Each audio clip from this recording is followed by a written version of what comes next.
Hello everybody, Josh12 back here again with another video, and I'm here with my official review for Deadpool the movie. Yes, I'm here to finally officially review Deadpool. Now, of course, if you haven't seen this movie, please go check it out because this review may contain spoilers. But that being said, let's get into the first movie to kick off the comic book genre in a big bad way. Deadpool. Now, Deadpool is directed by Tim Miller, produced by Simon Kinberg, written by Reed Reese and Paul Wernick, and of course stars Ryan Reynolds, Marina Baccarin, T.J. Miller, Ed Skrein, and Gina Carano.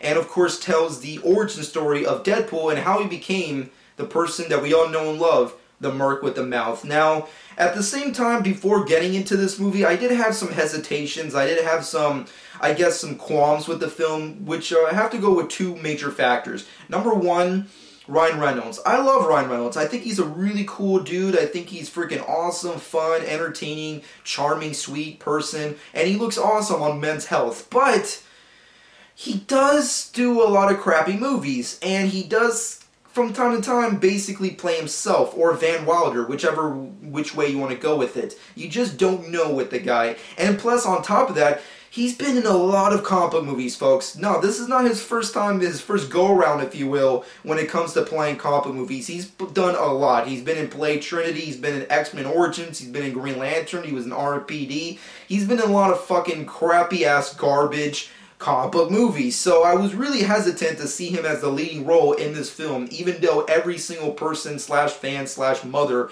in this country and across the world will probably praise at the feet that he was born to play Will Wilson slash Deadpool. But at the same time, you just never know with castings. You just don't know. And of course, the second thing that I had a major hesitation going into the film was 20th Century Fox, because let's face it, we have been burnt before when it comes to Fox films. They fucked up with the Fantastic Four franchise, they fucked up with the X-Men franchise, depending on your personal preference, and they've also kind of screwed up the Wolverine films, and of course, really screwed up, I guess, their major template to try and make solo films of other X-Men characters that are not Wolverine related. So I have been burnt by Fox, and I've been burnt by Ryan Reynolds. So going into this movie, I was very 50-50 as to whether or not it's going to be good or awful. And even though the marketing for this film was freaking top-notch phenomenal, and probably the greatest marketing campaign to any film, not just comic book related,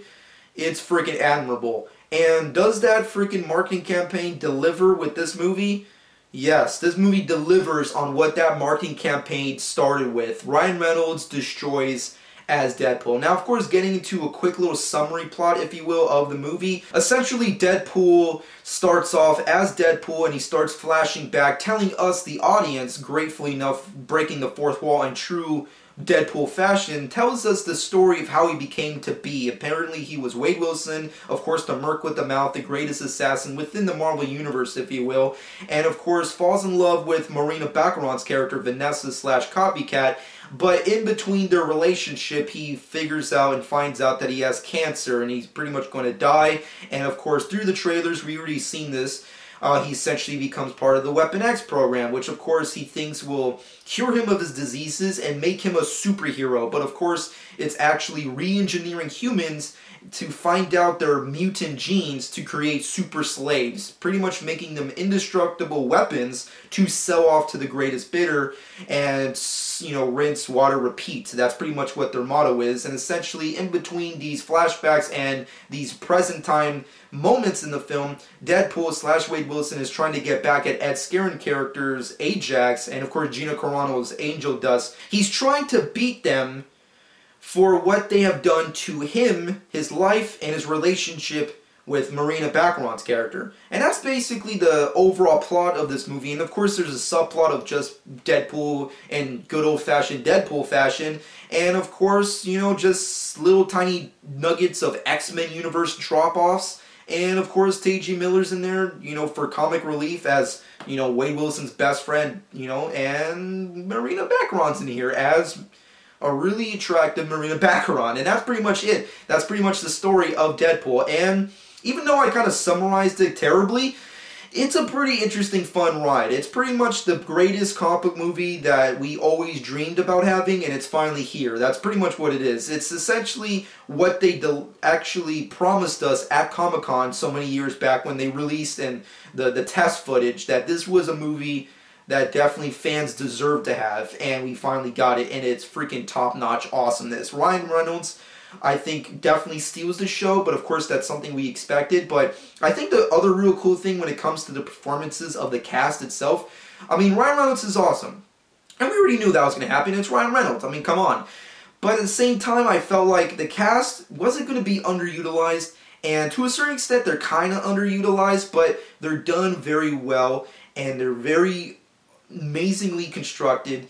And every single actor performs amazingly under the overarching umbrella of Ryan Reynolds' epicness as Deadpool. And I think that's the best thing I can say. I mean, Marina Baccarin kills it in this movie. She definitely, you can tell that not only her, but majority of the cast was inspired by Ryan Reynolds' heart and his just overall talent, that he really wanted to make sure this movie was right for the fans and for himself, really redeeming himself, if you will, from past, comic book ventures.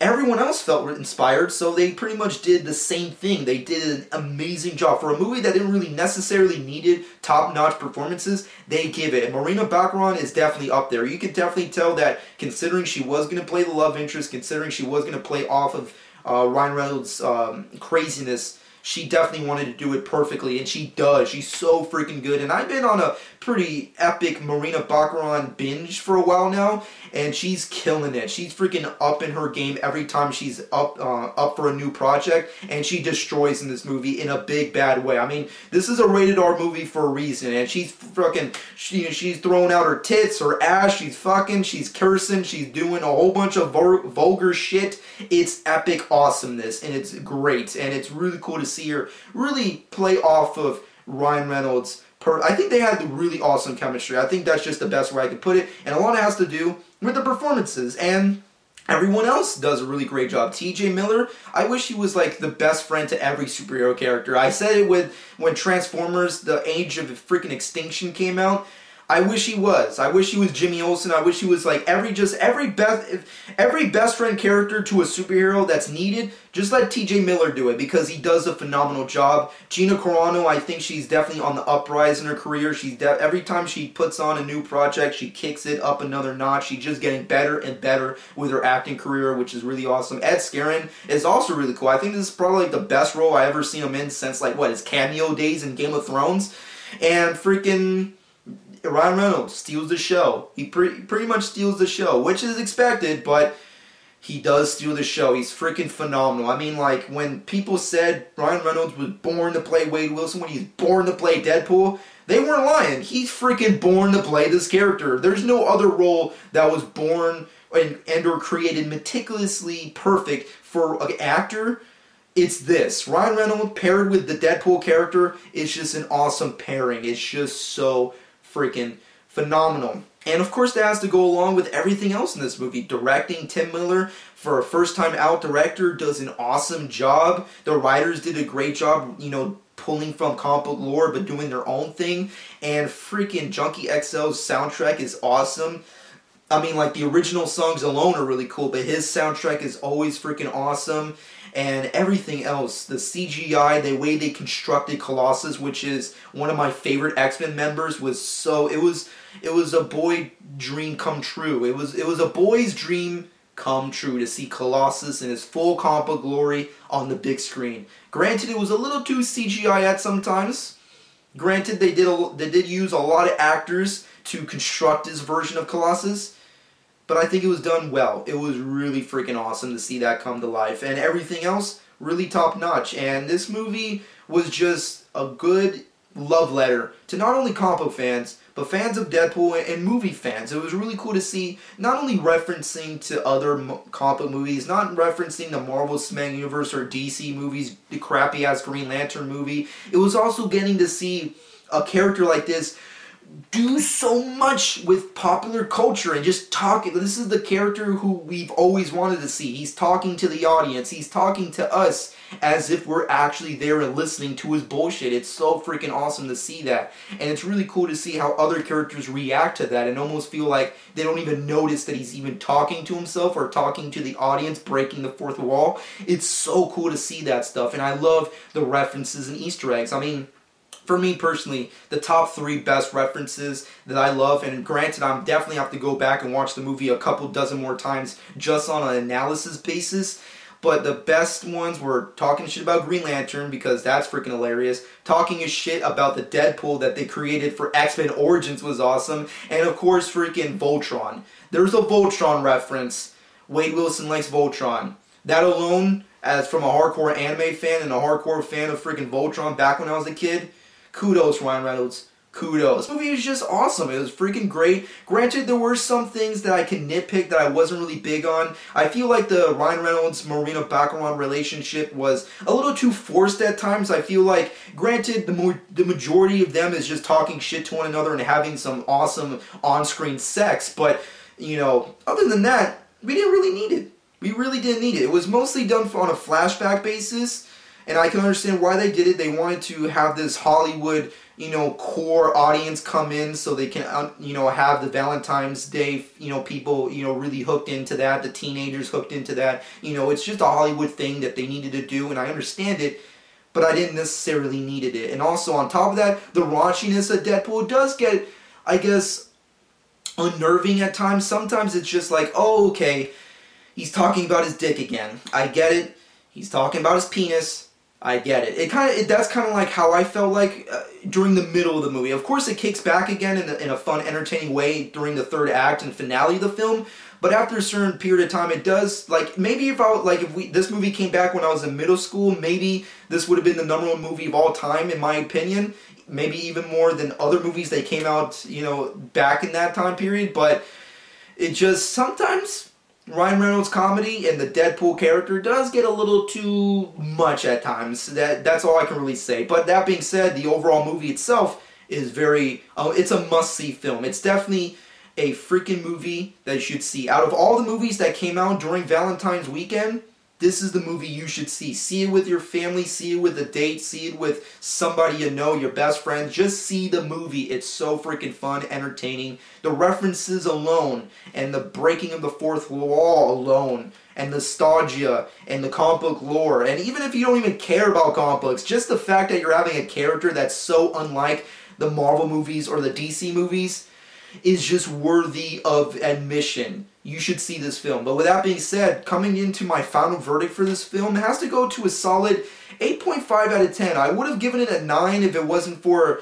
I guess, the shoehorning in of, like, the relationship stuff, and, you know, I guess the finale of the movie kind of felt a little weak at times. I wanted to see more Deadpool, so, which is why I feel like the Deadpool sequel that's eventually going to come out, which of course Fox is currently working on because of the heavy success of this film, I feel like might be a better movie, because that movie is going to be more all about just straight up Deadpool. We did it right this time. We did it right. We got the flashbacks. We got the origin story. We got the character right. Ryan Reynolds killed it. The director and writers killed it. All the other supporting actors, Marina Baccarat is just beautiful. T.J. Miller, put him in more movies, please.